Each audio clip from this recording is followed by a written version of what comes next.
안녕하십니까? 파워게르만입니다. 최근 유튜브를 보는데 월클 모델 최소라 씨가 나와서 살 빼느라고 5주 동안 물만 마신 적이 있다고 하시더라고요. 진짜 말이 안 되는 방법이죠. 물론 지금은 절대 그렇게 안 하신다고 하는데 그 이후로 건강을 찾는데 2년 가까이 걸렸다고 합니다. 그걸 보고 나니까 세레나 아부에라는 파워리프팅 선수가 생각났습니다. 세레나는 리프팅 쪽에서는 꽤 유명한 인플루언서예요. 일단 무엇보다도 귀여운 외모를 가지고 있는데 반전의 근육질 몸이 상당한 장점입니다. 그러면서 중량을 치는 파워리프팅 대회까지 나가죠. 이런 매력 포인트들을 가지고 있어서인지 현재 인스타 팔로워가 28.4만 명이고 유튜브 또한 구독자 6만 명을 가지고 있습니다. 현재 나이가 20살밖에 안 됐기 때문에 많은 사람들이 처음 봤을 때 보통 원래 타고난 힘도 좋고 몸도 근육 체질이었겠거니 하고 생각합니다. 하지만 세레나는 알고 보면 어렸을 적부터 거식증으로 고생을 하면서 죽을 고비도 있었다고 합니다. 심지어 지금도 종종 그런 충동이 찾아오는데 운동을 하면서 많이 도움을 받고 있다고 해요. 거식증은 다이어트를 하거나 체중 조절이 필요한 스포츠에 여성들이 많이 걸린다고 하는데 생각보다 더 흔한 질병이기도 하고 단순히 개인 의지가 아니라 유전적, 심리적, 사회적 등등 여러 요인들이 얽혀서 나타나는 병이기 때문에 전문적인 치료가 필요하다고 합니다. 그래서 이번 영상에서는 세레나가 어떻게 거식증을 극복하고 지금처럼 남들이 봤을 때 좋아하는, 부러워하는 몸이 됐는지, 그리고 현재 그 몸으로 드는 3대 중량은 얼마나 되는지 한번 보여드리도록 하겠습니다.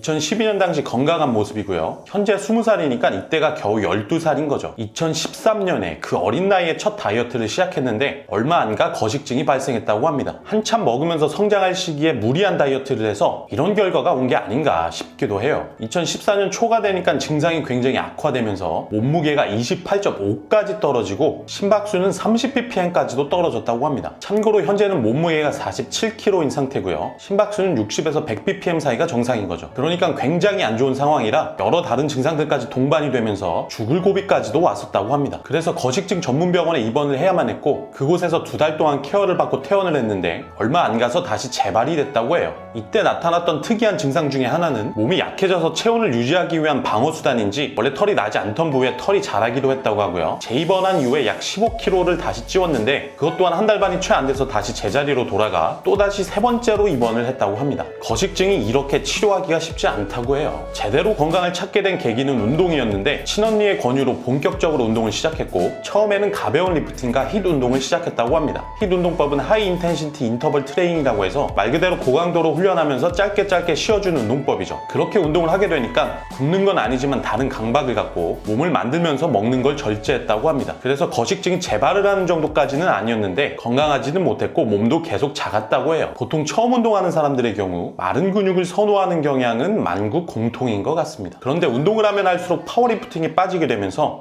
2017년부터 점점 체중을 늘려나갔다고 해요. 파워리프팅 하면 역시 협력이죠. 그렇게 운동을 하면서 2018년 1월이 돼서는 파워리프팅 대회를 준비했고 이때부터 슬슬 많이 먹는 것에 대한 두려움이 없어지기 시작했다는데 정말 본격적으로 몸이 커지고 건강해지는 게 보이네요. 첫 번째 대회 이후에 파워리프팅 코치도 만나게 되었고 본격적으로 몸무게 또한 늘렸다고 합니다. 이 모습은 두 번째 파워리프팅 대회였는데 이때 성적이 괜찮아서 미국 전국 대회에 나갈 수 있는 자격도 얻었고요. 그 이후로 전국 대회를 준비하면서 2018년 8월부터 지금의 수준만큼 강해지고 건강해졌다고 합니다. 근 4년 가까이 노력을 하면서 힘들게 얻어낸 건강과 몸이죠. 2018년 10월 전국 대회에서도 좋은 성적을 거두고 스웨덴 국제대회에 나갈 수 있는 자격도 얻었고 그렇게 파워리프팅을 계속하면서 협력과 파워의 중요성을 깨닫고 거식증을 탈출했다는 파워우가 됐다는 아름다운 스토리였습니다. 아무래도 거식증에서 큰 문제가 되는 것 중 하나가 병적으로 마른 몸이 돼도 만족을 못하는 그런 심리가 굉장히 큰 비중이라고 보는데 파워리프팅을 하면 아무래도 그런 모습을 안 좋아하게 되잖아요. 운동도 운동이지만 심리적으로 그런 면에서도 많이 도움이 되지 않았나 싶습니다. 현재는 계속해서 운동을 하면서 굉장히 건강한 모습을 유지하고 있고 이번에 열린 파워리프팅 대회에서 몸무게 46kg 정도를 맞추고 스쿼트 95, 벤치프레스 68, 데드리프트 140, 3대 합쳐서 303을 기록했다고 합니다.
자, 이렇게 해서 아주 큰 영감이 되는 세레나의 거식증 탈출기와 파워리프팅을 하는 모습을 보셨습니다. 사실 운동을 해서 살을 빼고 싶어 하시는 분들이 많으신데 너무 말라서 벌크업하고 싶어 하시는 분들도 사실 많습니다. 여러 방법들이 있지만 파워리프팅을 하는 것도 여러모로 굉장히 좋고 빠른 방법 중에 하나죠. 긴 영상 끝까지 시청해주신 분들 모두 감사드리고 잘 보셨으면 구독과 좋아요 부탁드리겠습니다. 이상 파워게르만이었고 다음에 더 나은 영상으로 찾아뵙도록 하겠습니다. 감사합니다.